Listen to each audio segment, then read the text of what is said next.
Novel novel को लेकर एक बहुत ही घमासान डर बैठा हुआ रहता है हमारे 12th स्टैंडर्ड के बच्चों के मन में कि ये जो नॉवल है, ये नॉवल हमारे इंग्लिश में पक्के मार्क्स जो है वो कम कराएगा।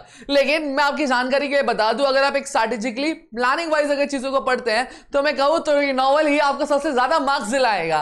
वो कैसे होगा, किस तरीके से होगा सर, उसके बारे में बताइए। ये चीजें तो बताऊंगा, लेकिन उससे पहले मैं आप सभी को बता देना चाहता हूं ठीक 25 तारीख को, हाँ ठीक 25 तारीख को आपका क्या लॉन्च हो रहा है, आपका MHT CET लॉन्च हो रहा है। जी हाँ दोस्तों, आप ज्वाइन कर सकते हैं। सेशन अरेंज किया हुआ अभिषेक सर केमिस्ट्री पे लाइक सेशन लगा, फटाफट से जाके लाइक कर देना और नोटिफिकेशन बेल ऑन भी कर लेना।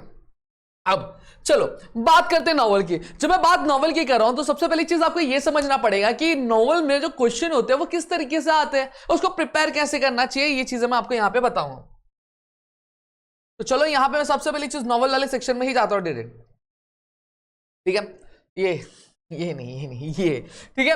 अब देखो सबसे पहली चीज, नॉवल जो होता है वो 16 मार्क्स का आपको एग्जामिनेशन में पूछा जाता है। अब इसमें जो क्वेश्चन होता है कैसे पूछा जाता है, टोटल 4 नॉवल है। पहले नॉवल पे तो कंप्लीटली आपका एक्टिविटी बेस्ड नॉवल होता है, ठीक है, जहां आपको filling the blanks, MCQ, match the following, arrange in proper sequence, इस तरह के क्वेश्चंस का पूछे जाते हैं। वहीं बाकी जो नॉवेल्स हो गए उनमें किस तरह के क्वेश्चन पूछे जाते हैं, देखो यहां पे पूछा क्या जाएगा, जैसे आपको डिस्क्राइब कर, कोई इवेंट होगा उसको डिस्क्राइब करने बोला जाएगा, या फिर एक्सप्लेन करने बोला जाएगा, कंपेयर करने बोला, कॉन्ट्रास्ट, नेम, डिस्कशन, ये सारी चीजों की अगर मैं बात करूं तो सबसे पहली चीज आपको क्या समझ लेनी है, आपको प्लॉट के ऊपर क्वेश्चन पूछा जाएगा, स्ट्रक्चर के ऊपर पूछा जाएगा, थीम के ऊपर क्वेश्चन पूछे जाते हैं, सेटिंग्स के ऊपर क्वेश्चन पूछा जाएगा, लैंग्वेज के ऊपर क्वेश्चन पूछा जाएगा, कैरेक्टर के ऊपर क्वेश्चन पूछा जाएगा, चाहे आपके सेकंड नॉवल हो, थर्ड नॉवल हो या फोर्थ नॉवल। अब इसको आपको पढ़ना कैसे, किस तरीके से चीजें कवर करनी है उसके बारे में बता दूं। अब आपको ऑलरेडी पता है कि जो क्वेश्चन है वो किस तरीके से पूछे जाने वाले हैं, ठीक है, कौन से टॉपिक पर पूछे जाने हैं, प्लॉट पे पूछा जाएगा, स्ट्रक्चर पे पूछा जाएगा, थीम पे, सेटिंग पे, लैंग्वेज पर, कैरेक्टर। आपको नोट्स कैसे बनाने हैं वो मैं आपको बता दूं। आपको ज्यादा कुछ मेहनत नहीं करनी है, आपको एक शीट ऑफ पेपर लेना है। सबसे पहले एक चीज, जिस भी, जैसे फॉर एग्जांपल आप पहला नॉवल ले रहे हो, सेकंड नॉवल ले रहे हो, या ब्रेथवेथ का टू सर विद लव। अब उसमें क्या है, या ब्रेथवेथ है, ठीक है, मिस्टर फ्लोरियन है, जोसेफ है, डेनम है, ठीक है, फिर उसके बाद आपकी मिस जोसेफ है, ठीक है, मिस जोसेफ है। तो अब क्या करना है, सारे कैरेक्टर्स का नाम लिखना है, सारे कैरेक्टर्स का नाम लिख के अब उनके नीचे क्या लिखना है, उनका कैरेक्टर स्केच आपको लिख देना है।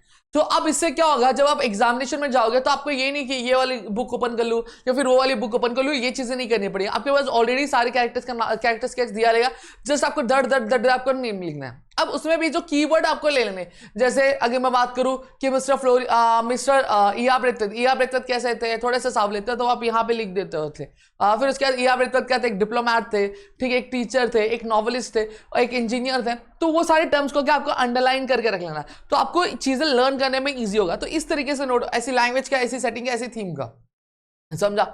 और बहुत सारे मेरे मित्र ऐसे भी होंगे जिनको नॉवल समझ में नहीं आती है, तो उनको क्या करना है, देखो मैं ये सीधा सीधा कहूं तो डायरेक्टली आपको नॉवल पे जंप मारने की जरूरत नहीं। सबसे पहली चीज आप क्या करो, नॉवल की समरी देख लो। नॉवल की समरी कौन सी देखोगे, वीडियो समरी देखोगे। नॉवल की वीडियो समरी देखने के बाद अब आपको थोड़ा बहुत आइडिया आ जाएगा बेसिकली इस नॉवल में है क्या। अब वो समझने के बाद अब आपको कहां जाना है, आपको समरी पे जाना है।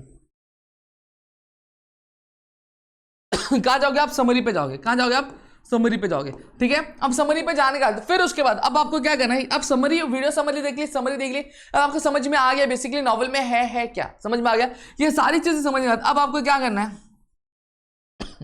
अब आपको क्या करना है, अब आपको जो टेक्स्ट बुक है, टेक्स्ट बुक को क्या करनी है, रीड मार लेनी। क्या करनी है, रीड वाले। अब टेक्स्ट बुक रीड मारने का फिर उसके बाद जो उसके जो क्वेश्चन आंसर्स है, ठीक है, क्वेश्चन आंसर है, उन क्वेश्चन आंसर्स को आपको क्या कर लेना, पढ़ लेना है। जब आप ये पैटर्न फॉलो करोगे, ये इस तरीके से चीजें करोगे, तो आपका जो नॉवल है बहुत ही अच्छी तरीके से समझ में आएगा। और चीजों को रिवाइज करते रहना एग्जाम के टाइम तक, समझ में आ गया। आज अगर मैं बात करूं, आज तारीख क्या हो गई, 23 तारीख हो गई, तो इस महीने में अगर मैं बात करूं आपके 8 दिन बाकी है, और अगले महीने में अगर मैं बात करूं आपके 9 दिन बाकी है, तो टोटल 17 दिन बस आपके पास बाकी है। तो अभी इंग्लिश पे अभी ध्यान नहीं दोगे तो फिर कब ध्यान दोगे। तो नॉवल को अगर इस तरीके से पढ़ोगे तो चीजें कंप्लीट हो जाएगी। ऑलरेडी मैंने वन शॉट्स बनाया हुआ, एक पूरा वन शॉट मैंने बनाया जिसमें पूरा नॉवल आपको एक साथ दिया हुआ है, तो आप उसे भी जाके क्या कर सकते हो, चेकआउट कर सकते हो। तो यहाँ पे मैंने पूरी की पूरी चीज आपको बता दी, होप सबको चीजें क्लियर हो गई होंगी, ठीक है।